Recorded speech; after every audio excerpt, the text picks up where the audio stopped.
Good morning students. आज हम लोग हिस्ट्री फर्स्ट चैप्टर का सेकंड पार्ट देखेंगे और इसमें हम लोग पढ़ चुके हैं फर्स्ट पेज यानी हिस्ट्री के बारे में। जो मिडल पीरियड हम लोग स्टार्ट किए थे उसके बारे में, और आज हम लोग देखेंगे उसके आगे। और आज हम लोग मेन रूप से बात करेंगे कि हिस्ट्री के मिडल हिस्ट्री के सोर्सेज क्या हैं, उसके बारे में हम लोग डिटेल में जानेंगे। इसमें थोड़ा सा दो कॉन्सेप्ट है जिसको पहले हम क्लियर कर देते हैं, फोर्थ और फिफ्थ। ये कह रहा है कि it was during this period that important concept और रिलीजन टुक न्यू शेप। इसका मतलब ये है कि जैसे जैसे एंशिएंट पीरियड था उसके बाद से जो मिडियल पीरियड है उसमें एक नया बदलाव है, यानी चेंज हुआ कि नए नए रिलीजन थे, नए नए चीज़ों को मानने वाले लोग धीरे धीरे बढ़ते चले गए और उनको एक वर्ड में बोला जाता था भक्त। जैसे मैं किसी चीज़ को या कोई भी व्यक्ति जो किसी चीज़ को अच्छी तरह से लविंग करता है और उसके प्रति अपना पर्सनल डाइटी दिखाता है तो उसको बोला जाता है कि वो क्या है, वो भक्त है उस व्यक्ति का या उस वस्तु का या और भी कोई चीज़ का, तो उसको बोलेंगे कि वो भक्ति है। जैसे कोई देवी देवताओं के प्रति हमारी प्रति आस्था है, ठीक है, उसके प्रति हम उसको मानते हैं अच्छे से, तो हम उसको बोलेंगे कि वो देवता, उस देवता के लिए हम उनके क्या हैं, भक्त हैं। ठीक है, तो इस भक्ति का उदय कब हुआ, मिडिवल पीरियड में। ये याद रखें हम लोग। ये दो टर्म थे जिसको हमको समझाने थे, आगे आप लोग डिस्कस कर लीजिएगा, रीडिंग करेंगे खुद समझ में आ जाएगा। ठीक है, दूसरी चीज़ इस मैप में दिया है कि कैसे चाइना और अफ्रीका में रूट कॉन्टेक्ट हुए। इसके बारे में भी हम लोग मिडिवल पीरियड में पढ़ेंगे कि कैसे सिल्क रूट जिसने चाइना और पूरे अफ्रीका को, कंट्री को पूरे ऐड किया, जोड़ा, ये कब संभव हुआ, जब पूरी तरह से डेवलपमेंट आना स्टार्ट हुआ और नए नए रास्तों की खोज होने लगी। लोग जो यूरोपियंस थे या और भी जो अलग अलग कंट्रीज़ के पीपल्स थे, उन्होंने रास्ते को खोजना स्टार्ट कर दिया। इससे अलग अलग रास्ते ढूंढने चाहिए, तो नए नए रूट का डेवलपमेंट हुआ जिसे जाना जाता है आजकल बहुत अलग अलग तरीक़ों से। ठीक है, आज हम मेनली रूप से बात करेंगे कि हिस्ट्री के रिसोर्सेज क्या हैं। ठीक है, मेन रूप से बात करें तो हिस्टोरियन एंड देयर सोर्सेज ये है, precise information regarding the history of the ancient India is limited. हमने पीछे 6 क्लास में पढ़ा कि एंशिएंट इंडिया की जितने भी हिस्ट्री थे वो क्या है, एक लिमिटेड है, जिसमें से कोई चीज़ की पहचान हो सकी है, किसी चीज़ की नहीं हो सकी है। कुछ ऐसे भी हैं जो शायद लगता है कि उनके समझने में बहुत प्रॉब्लम आती है। ठीक है, जैसे अशोक का इंस्क्रिप्शन, जब उसने पत्थर पे लिखा तो कई साल लग गए उसको, जेम्स प्रिंस जिसने इसको पढ़ा उसको कई साल लगे उसको पढ़ने में।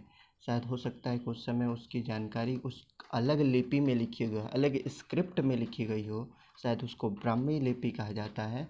तो उस लिपि को पहचानने में यानी उस स्क्रिप्ट को पहचानने में इनको टाइम लग गया है। तो कह सकते हैं कि एंशिएंट हिस्ट्री की जो सोर्सेस है वो लिमिटेड है। लेकिन जैसे ही पास्ट टाइम होता गया यानी समय गुजरता गया, ठीक है, how very we have much better information, हमें और अधिक मच बेटर इन्फॉर्मेशन मिलने लगे अलग अलग पीरियड के। अब आगे हम लोग करेंगे मिडियल पीरियड, क्लास 8 में जाएंगे तो मॉडर्न पीरियड। इनके बारे में हमको अच्छे से इन्फॉर्मेशन मिल जाती है। There are number of historical source which medieval period, यानी मिडियल पीरियड के बहुत सारे रिसोर्सेज हैं। उनमें हम बात करेंगे फर्स्ट आर्कियोलॉजिकल सोर्स की। ठीक है, पहले समझते हैं आर्कियोलॉजिकल सोर्स क्या है। आर्कियोलॉजिकल सोर्स का मतलब होता है ऐसे सोर्स जो किसी न किसी रूप से हमें बिल्डिंग, इंस्क्रिप्शन या कॉइन्स जिनकी खुदाई करके जो आर्कियोलॉजिस्ट हैं वो निकालते हैं। उस आर्कियोलॉजिस्ट के निकालने पर जो चीज़ें हमें ज़मीन के अंदर से प्राप्त होती हैं, या ऐसे मोनूमेंट्स या बिल्डिंग जो काफ़ी समय से उसको लोग नहीं जानते हैं, आने वाले फ्यूचर में उसकी खुदाई करके निकाला गया तब लोग उसको जाने, तो उसको बोलते हैं कि वो क्या है, आर्कियोलॉजिकल सोर्स है। आर्कियोलॉजिकल सोर्स में 3 पार्ट आएंगे। पहला होगा इंस्क्रिप्शन, बिल्डिंग एंड मोनूमेंट्स, दूसरा और थर्ड होगा आपका क्वाइंस। ज़रा इसके बारे में हम लोग डिटेल से पढ़ते हैं। ठीक है,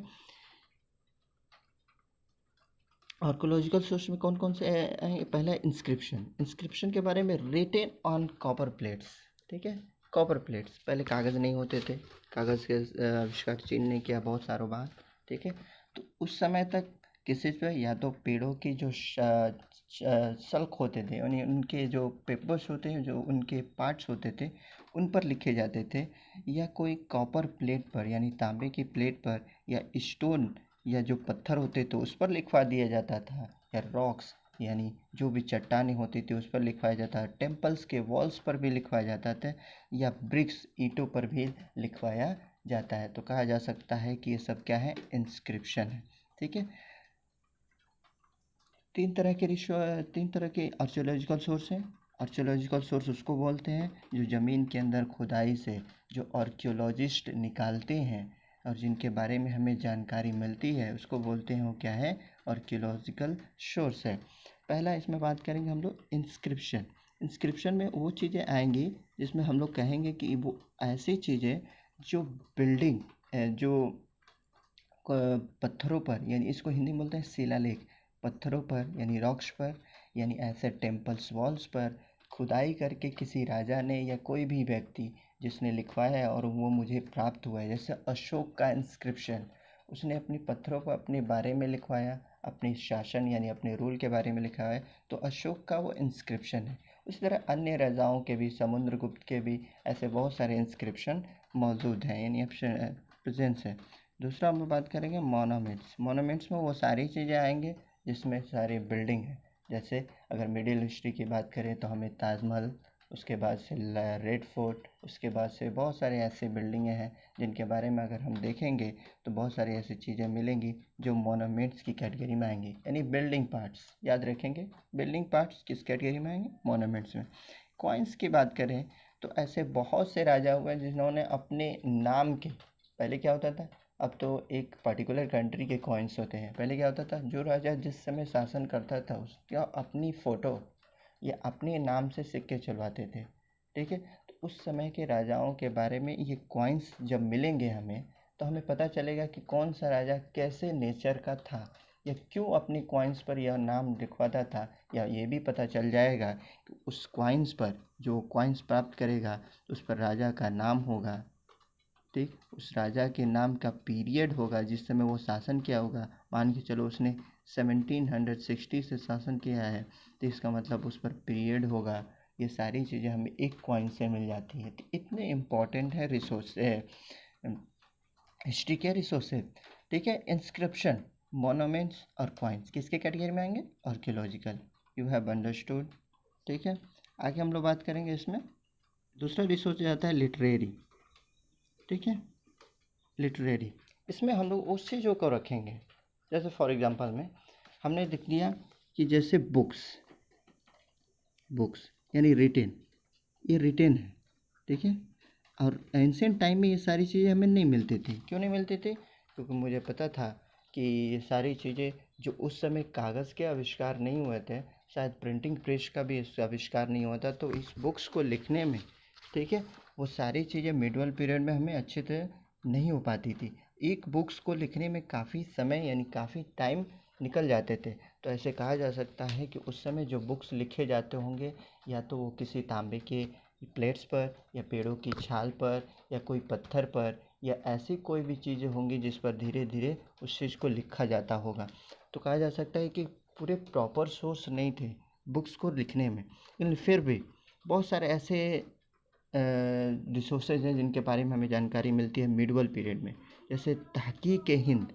ठीक है, तहकीक-ए-हिंद एक ऐसी किताब है जिसमें से पूरे भारत के यानी पूरे कॉन्टिनेंट में, महाद्वीप में हमें पूरी तरह से ये देखने को मिलती है। ठीक है, तो तहकीक-ए-हिंद कहा जा सकता है कि एक लिटरेरी बुक है। दूसरी हम बात करेंगे आईन-ए-अकबरी, जो अबू फजल के द्वारा लिखी गई है, या अकबरनामा जो उसी का पार्ट है। ये सारी चीज़ें हमें अकबर के शासन के बारे में जानकारी देंगी। उसी तरह बाबरनामा, जिसके बाबर ने लिखा, उसके बारे में बाबर के द्वारा हमें खुद उसके बारे में जानकारी मिलेगी। उसी तरह हुमायूंनामा, जो गुलबदन बेगम ने लिखा, उसके बारे में भी हमको जानकारी किससे मिलेगी, तो हुमायूं के पूरे रूलर के यानी उसके शासन के बारे में हमको अच्छे से जानकारी मिलेगी। तो कहा जा सकता है कि 3 सोर्सेस हैं। ठीक है, पहला हम लोग बात किया आर्कियोलॉजिकल सोर्सेस में, पहले इंस्क्रिप्शन, मोनूमेंट्स, और तीसरा क्या था, कॉइन्स। ये तीनों जो खुदाई के दौरान प्राप्त होते हैं, आर्कियोलॉजिस्ट उसको निकालते हैं, ठीक है, और उनके बारे में हमको जानकारी मिलती है। दूसरा लिटरेरी रिसोर्सेज, यानी ऐसे रिसोर्सेज जो रिटेन हो, ऐसे रिसोर्सेज जो रिटेन हो, जिनको बुक्स वगैरह सारी चीज़ें मिलती हो, उनमें बोलेंगे कि वो क्या है, लिटरेरी रिसोर्सेज है। अगर नेक्स्ट आएगा तुम्हारा अकाउंट्स, इसके बारे में बहुत सारे ऐसे राजा हुए जो अपने अकाउंट्स के बारे में, अकाउंट्स का मतलब होता है अकाउंट्स मतलब ऐसे यात्री जो इंडिया घूमने, यानी इन सब कॉन्टिनेंट में घूमने के लिए आए, और उन्होंने इस सब कॉन्टिनेंट में ऐसे चीज़ों को देखा, ऐसे रूलर को देखा और उनके बारे में अपनी किताबों में लिख दिया। तो कहा जा सकता है जैसे वास्को डी गामा, ठीक है, उस वास्को डी गामा आया और उसने अपने पूरे शासन को देखा और उसके बारे में लिख दिया। उसी तरह हम लोग एंशियंट हिस्ट्री में पढ़े थे कि वेनसांग जब चाइना आया तो उसने हर्ष वर्धन के बारे में पूरी तरह से लिखा, ठीक है। तो इसका मतलब ये है कि जब जब भी कोई यात्री वो सब कॉन्टिनेंट में आता है कि उसने रूलर्स के बारे में अच्छे से लिखना स्टार्ट किया, जिससे बारे में भी हमको जानकारी मिल जाती है। तो मिडिवल पीरियड में मार्को पोलो है, इसके बारे में भी हम लोग आगे पढ़ेंगे। उसके बाद से आता है तुम्हारा निकोलो कॉन्टी, और भी बहुत सारे हैं, ठीक है।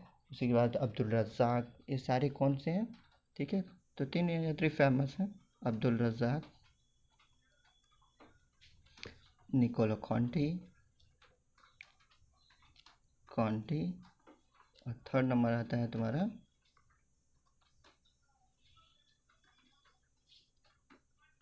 अब्दुल रज़्ज़ाक़, निकोलो कॉन्टी, और उसके बाद से आएगा तुम्हारा मार्को पोलो, ठीक है। तो ये ऐसे यात्री थे जिन्होंने मीडियल पीरियड में अपनी ट्रैवलिंग की, और उसने हिस्ट्री के बारे में, यानी यहाँ के राजाओं के बारे में अपने विचार, यानी अपने थॉट दिए और उसको अपनी किताबों में लिखा। तो इनके बारे में भी हमें मीडियल पीरियड में जानकारी मिल जाती है, ठीक है। Okay student, thank you. आज के लिए बस इतना ही। आगे हम लोग नेक्स्ट चैप्टर में सिविक्स पढ़ेंगे, सिविक्स में जानेंगे फर्स्ट चैप्टर को, ठीक है। Okay, thank you so much.